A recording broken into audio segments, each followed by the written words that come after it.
तो कथामृत के एक नए सत्र में सबका स्वागत है। बहुत अच्छा लग रहा है जो भी जुड़े हैं। मेरी नजर नहीं आ रही, अक्षिता गायब हो गई कहीं। ठीक है, चलो।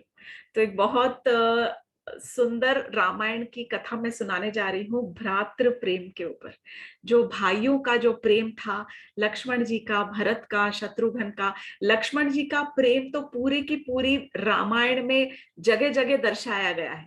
लेकिन कुछ कैरेक्टर्स, कुछ पात्र ऐसे हैं कि जिनके बारे में बहुत कम चर्चा की जाती है।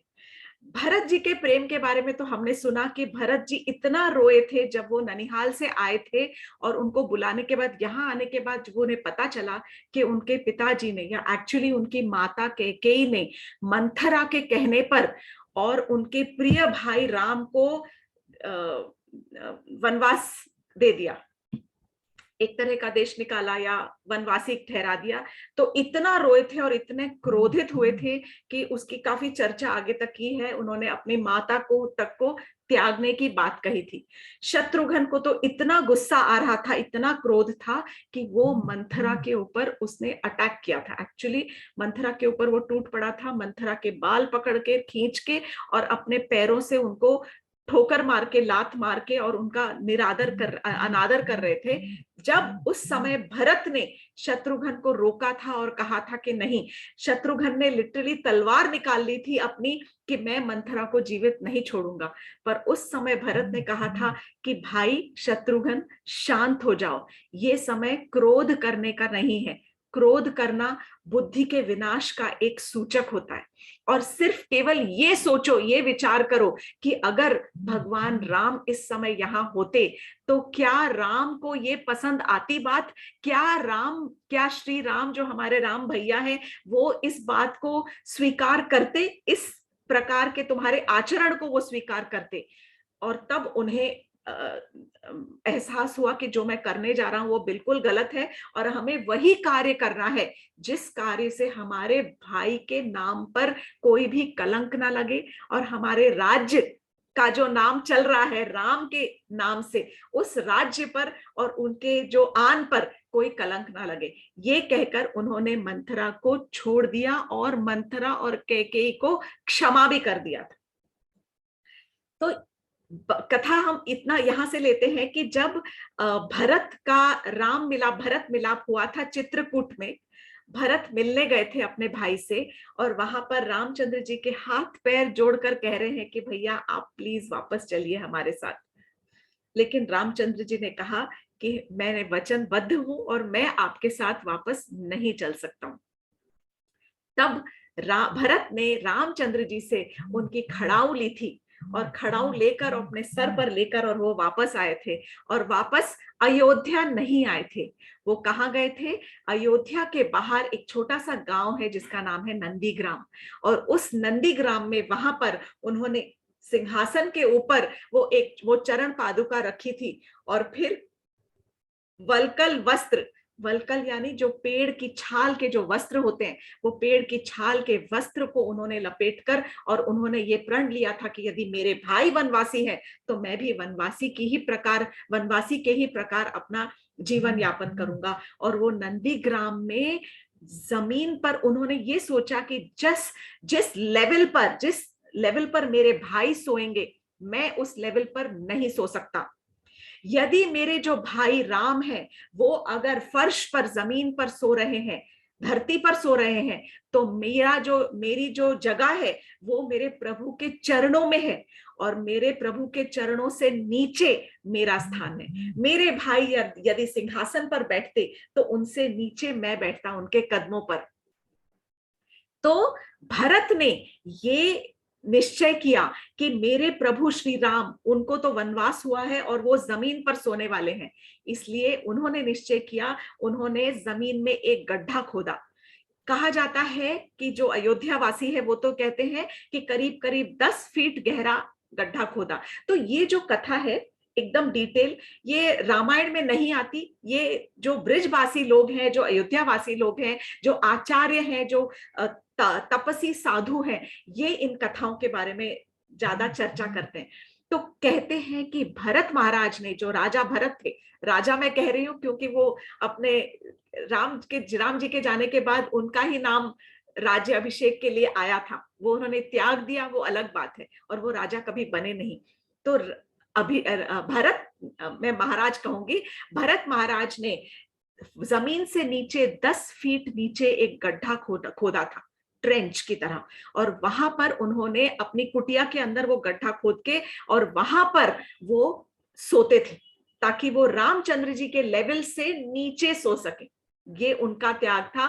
14 वर्ष उन्होंने इसी प्रकार गुजारे हैं कि भरत महाराज ने चरण पादुकाओं को सिंहासन पे रखा हुआ था, एक कुटिया बनाई हुई थी नंदीग्राम में, और वहां पर वो बहुत इन मीगर सर्कमस्टांसेस, बहुत ही कम आसक्तियों के अंदर, आसक्ति तो कह ही नहीं सकते, और उनके साथ वो जुड़ रहते थे। सारा का सारा राज भार संभालने का जो दायित्व था, पूरी रिस्पॉन्सिबिलिटी उन्होंने दे दी थी अपने भाई शत्रुघ्न को।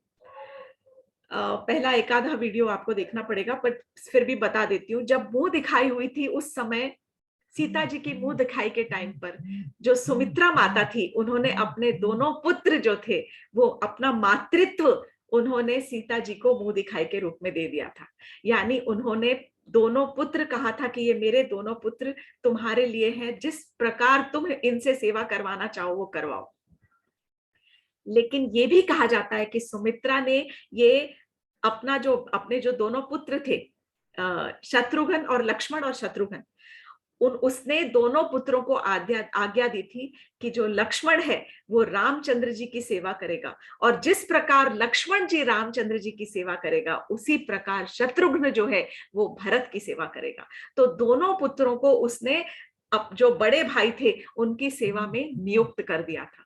जब शत्रुघ्न ने देखा, अब कथा यहाँ पर है कि जब शत्रुघ्न ने देखा कि जो मेरे बड़े भाई भरत हैं वो किस प्रकार साधु वेश में रह रहे हैं, तो उनका दिल बहुत टूट गया। अब आप समझिए कि दिल टूट गया, सारे भाई वनवासी हो गए, लेकिन शत्रुघ्न के ऊपर जो था वो राज्य भार संभालने का कार्य दिया गया था। राज्य भार संभालने के लिए शत्रुघ्न को राजा बन के ही रहना था, राजमहल में रहना था, राजसी वस्त्र पहनने थे, रोज दरबार में जाना था, जो और वहां पर जो कोर्ट का अटेंडेंस होता है वो अटेंड करना जरूरी था। बहुत बहुत बहुत ज्यादा कठिन काम था उनके लिए। तो कहा जाता है कि उनकी दिनचर्या के बारे में मैं आपको एक छोटा सा एक ग्लिम्स देने वाली हूँ, दृश्य दिखाने वाली हूँ, जो शत्रुघ्न की दिनचर्या किस प्रकार थी। शत्रुघ्न उठने के लिए, राजा कैसे उठता है? राजा उठता है जब शहनाइयां बजती है।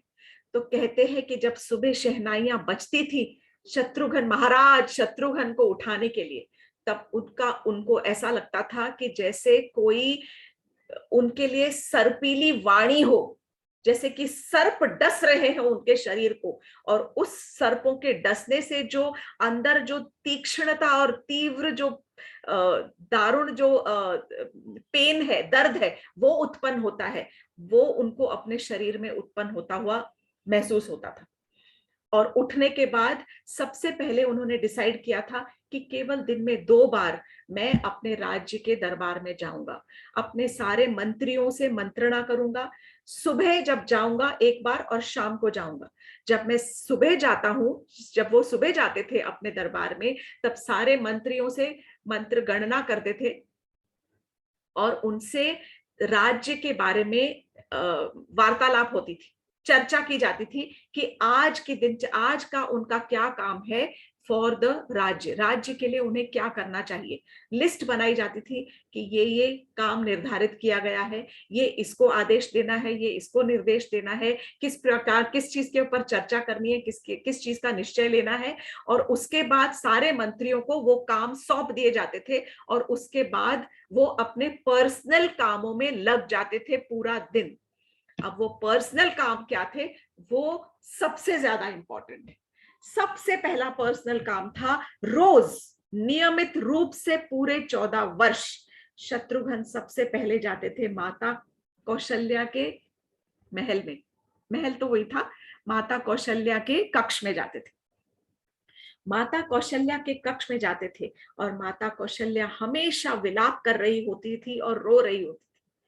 तब शत्रुघ्न जाते थे और बहुत कड़क स्वभाव लेकर प्रणाम तो करते ही थे, पहले प्रणाम करने के बाद अपनी माता को वो थोड़ा रोष दिखाते थे, क्रोध दिखाते थे और कहते थे, हे माता, मैं आपसे बहुत रुष्ट हूं, मैं आपसे बिल्कुल बात नहीं करना चाहता हूं। और वो कौशल्या माता रो रही है, बोले, पुत्र तुम ही तो हो एक मेरे, अब मेरे पास कौन रह गया? मेरे सारे पुत्र चले गए, राम लक्ष्मण चले गए, भरत भी वनवासी हो गया, अब तुम भी मुझसे बात नहीं करोगे तो मेरे लिए रहेगा कौन बात करने के लिए? तो बोले, नहीं, मैं बिल्कुल बात नहीं करूंगा आपसे, क्योंकि आपको मेरी जरा भी चिंता नहीं है। और माता कौशल्या कहती थी, नहीं पुत्र, तुम्हारी चिंता नहीं तो और किसकी चिंता करूंगी? तुम ही हो केवल मेरे पास, और तुम्हें देखकर मेरे जी में जान आती है। तो कहते थे, ये सब आप मिथ्या भाषा बोल रही हो, झूठ बोल रही हो। अगर आपको मुझ पर जरा सी भी तरस होती, जरा सी भी दया होती आपके हृदय में मेरे लिए, तो आप जरूर अपना ख्याल रखती। आप अपना ख्याल बिल्कुल नहीं रखती हो, आप कुछ नहीं खाती हो, देखिए आपका क्या हाल हो गया है। आपका शरीर एकदम जर्जर होता जा रहा है, आप कुछ नहीं खा रही हैं। आप सोचिए माता, अगर इस प्रकार आप करेंगी तो मैं भी कमजोर हो जाऊंगा। मैं कह रहा हूं, मुझे अब पूरा भरोसा है कि आपको, आप किस प्रकार की माता हो, आपको मेरे बारे में बिल्कुल भी चिंता नहीं है। ये सोचकर रोते थे वो खुद, और कौशल्या माता रोती रहती थी कि पुत्र किस प्रकार की तुम बातें कर रहे हो, और उनको आलिंगन गले से लगा लेती थी। और तब जो शत्रुघ्न थे वो भोजन का निवाला तोड़ के अपने हाथों से कौशल्या माता को खिलाते थे, और इस प्रकार उनका दिनचर्या, उनका दिन शुरू होता था। कौशल्या माता को रोते हुए उनको संभालना, उनको गले से लगाना, उनको थोड़ा भोजन खिलाना और उनको याद दिलाना कि माता, आपको अपना ख्याल रखना है, मेरे लिए रखना है। यदि आप नहीं खाओगी तो मैं भी नहीं खाऊंगा, और मैं नहीं खाऊंगा तो मेरा शरीर एकदम कमजोर हो जाएगा, और फिर मुझे आपके ही पुत्र राम की उलाहना मिलेगी। वो कहेंगे कि तुमने मेरी माता का ख्याल नहीं रखा। माता कौशल्या खाती थी और फिर अपने हाथों से एक निवाला अपने बेटे को भी खिलाती थी। इस प्रकार थोड़ा सा प्रेम का वार्तालाप, थोड़ा सा क्रोध का वार्तालाप करके, और गुस्से में, और फिर प्रेम में, और फिर अपने माता के चरण स्पर्श करके, और फिर उसके बाद वो माता कौशल्या के कक्ष से निकलकर शत्रुघ्न जाते थे माता कैकेयी के कक्ष में। उन्होंने माता कैकेयी को क्षमा कर दिया था। पूरी जो प्रक्रिया थी वो दोबारा रिपीट होती थी, कि जिस प्रकार कैकेयी वहां पर, जिस प्रकार कौशल्या माता रो रही होती थी, इसी प्रकार यहाँ पर कैकेयी अपना सिर पकड़कर बैठी रहती थी। कभी रो रही होती थी, कभी अपना माथा पीट रही होती थी, कभी अपनी छाती पीट के विलाप कर रही होती थी कि उनको इतना दुख था कि मैंने ये किया क्या है। पर ये हम सभी जानते हैं कि माता कैकेयी का इसमें कोई दोष नहीं था। ये तो स्वयं देवताओं का आदेश था। देवताओं के आदेश से सरस्वती जी जो थी वो कैकेयी के जिह्वा पर आई थी, और उन्होंने उस समय वो जो प्रक्रिया था, जो उन्होंने किया था, वो केवल सरस्वती जी के आने से किया था। ये कथा हमने पहले सुनी हुई है कि किस प्रकार जब सरस्वती जी को ऑर्डर दिया गया सब देवताओं ने कि इस प्रकार अगर रामचंद्र जी राजा बन गए तो सारे जो दैत्य गण है उनका क्या होगा? जब असुर है, राक्षस है, रामचंद्र जी ने जिस लिए अवतार लिया है उसका क्या होगा? सब मंगल ही मंगल हो जाएगा, और जो असुर बैठे हैं, जहां पर जो चल रहा है विनाश ध्वंस, वो वैसा ही होता रहेगा। तब उस समय उन्होंने सरस्वती देवी से प्रार्थना की थी कि आप जाइए और आप जाकर कैकेयी के मुख में जाके बैठ जाइए। Saraswati Devi did not agree. She said, नहीं, कैकेयी तो बहुत एक महान देवी है, मैं ये नहीं कर सकती हूँ। इसीलिए उसने सबसे पहले मंथरा के हृदय में प्रवेश किया, और मंथरा के हृदय में जब प्रवेश किया सरस्वती ने, तब कहा जाता है कि मंथरा जाकर अपनी जो रानी थी, महारानी कैकेयी के चरणों के पास बैठी और उनके चरण दबाने लगी।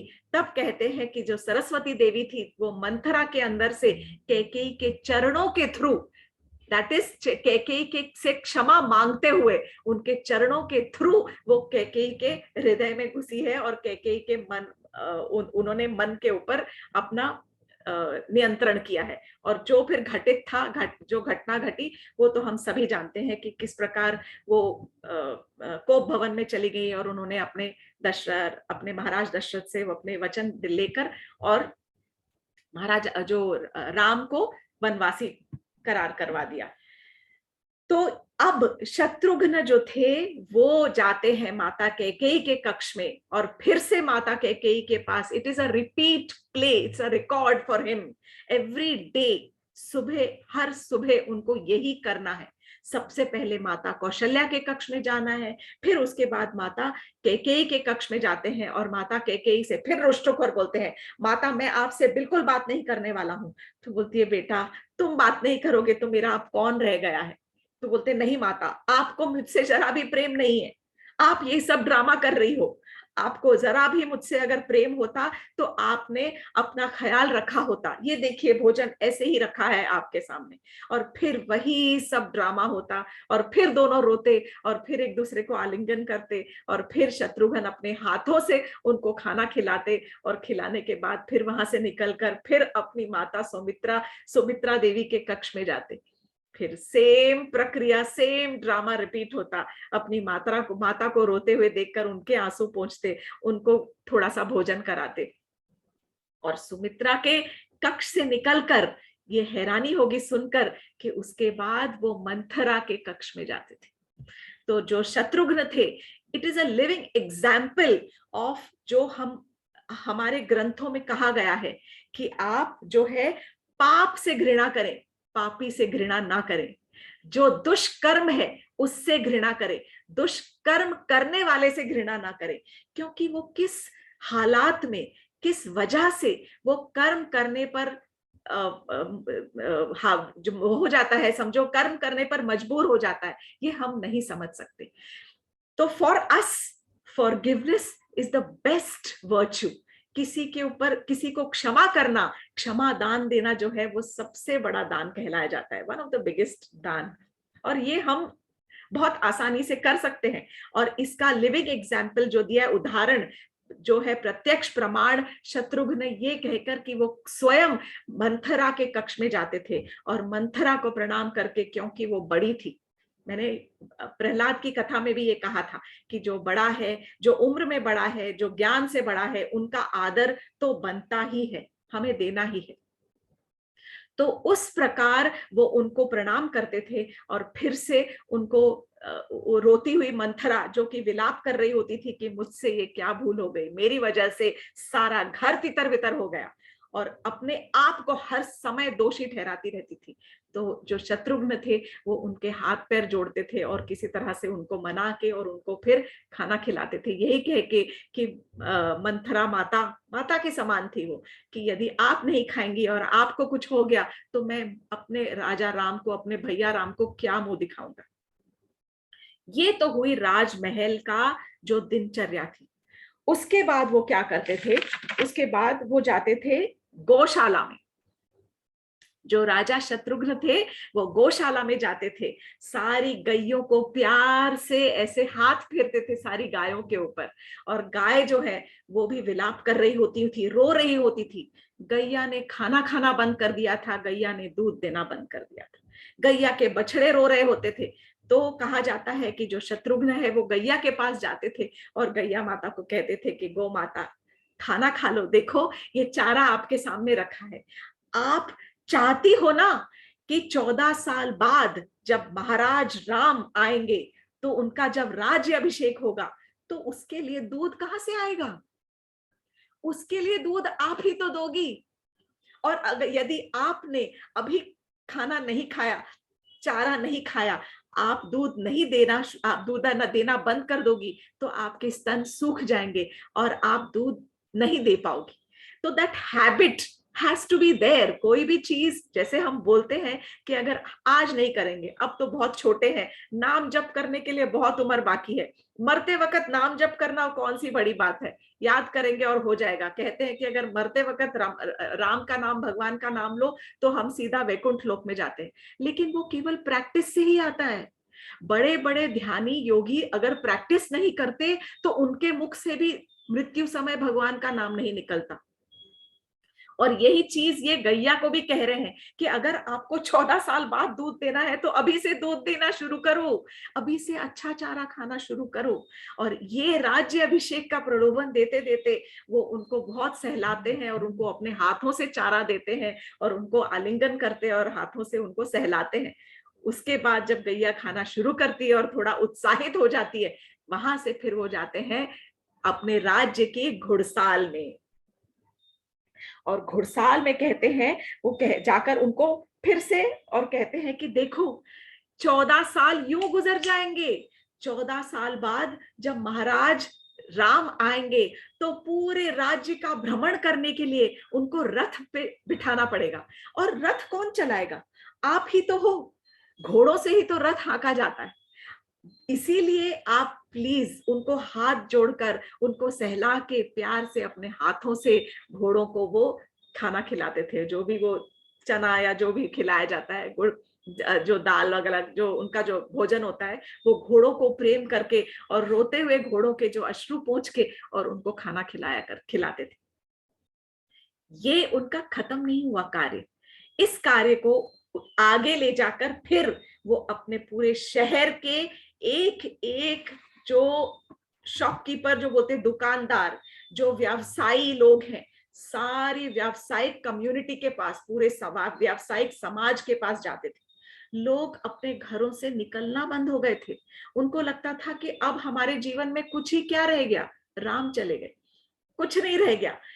तब शत्रुघ्न जाके सारे व्यवसायी समाज का सबको उत्साहित करते थे और कहते थे कि चलो चलो दुकान खोलो, काम करना शुरू करो। यदि काम नहीं करोगे तो ठप हो जाएगा सबका काम, और ठप हो जाएगा तो सारा जो हमारा राज्य है वो उसका रेवेन्यू एकदम नीचे चला जाएगा, जिसको हम जीडीपी कहते हैं आजकल, सब पूरा डाउन।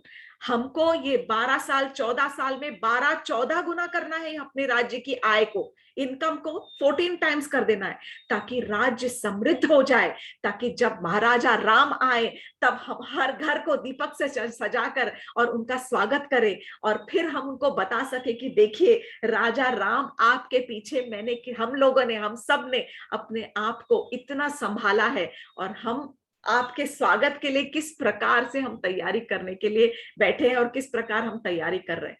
हमारा राज्य जो है सुनहरा होना चाहिए, इट शुड बी ग्लिटरिंग, जगमगाता होना चाहिए जब रामचंद्र जी आएंगे। और ये कहकर नहीं तो हम किस प्रकार अपने राजा को मुंह दिखाएंगे, हम मुंह दिखाने लायक नहीं रहेंगे। वो तो हमको आकर केवल कहेंगे कि मैं क्या चला गया, तुमने तो सारी शहर ही डुबो दिया, ये क्या बात हुई, इसलिए थोड़ी गया था, तुम्हारे ऊपर भरोसा रख के गया था। इस प्रकार वो करके और फिर उसके बाद फिर शाम को फिर अपने मंत्रियों के पास आते थे, फिर उनसे फिर सारा जो राज्य का जो उनका जो ब्यौरे का जो होता था डिटेल्स, वो सारे लेते थे। और इस ये करते हुए और उनका जो दिन था वो समाप्त होता था। इतने डिप्रेशन में थे। A person who is living each day in depression, पूरा दिन शुरू होते ही उनका काम केवल दुखी लोगों को मुस्कान लाना था। हर एक रोते चेहरे को मुस्कुराना उनका काम बन गया था, रोज day by day. It is very easy to say, लेकिन एक बार दूसरी बार फिर हर एक माता एक समय भोजन करेगी, फिर जाके रोना शुरू कर देगी। तो बहुत बहुत कठिन कार्य था उनके लिए। हमें लगता है कि हमारे दुख बहुत बड़े। जिस दुख से ये भाई निकले हैं सारे के सारे, जो सारा शहर और सारा अयोध्या नगरी और सारे जो अयोध्या वासी गुजरे, उसका तो कोई तोड़ नहीं। तो शत्रुघ्न के बारे में, हम उनके त्याग के बारे में हम जानते ही नहीं कि किस प्रकार वो लिटरली, मतलब मेरे पास डिप्रेशन का कोई हिंदी वर्ड नहीं आ रहा है, बट जिस प्रकार वो इतने दुख में और इतने डिप्रेशन में वो उन्होंने 14 वर्ष निकाले हैं, ऐसे वियोग में रो रो कर और राज्यभार संभालते हुए। कहते हैं जो राजसी वस्त्र पहनते थे उनको शूलों की तरह वो चुभते थे वो राजसी वस्त्र, और किस प्रकार जब वो रात को निकालते थे तो उन्हें ऐसे लगता था कि अब मैं थोड़ी सी सांस ले सकता हूँ। ऐसे शत्रुघ्न को हम नमन करते हैं। Just 1 minute।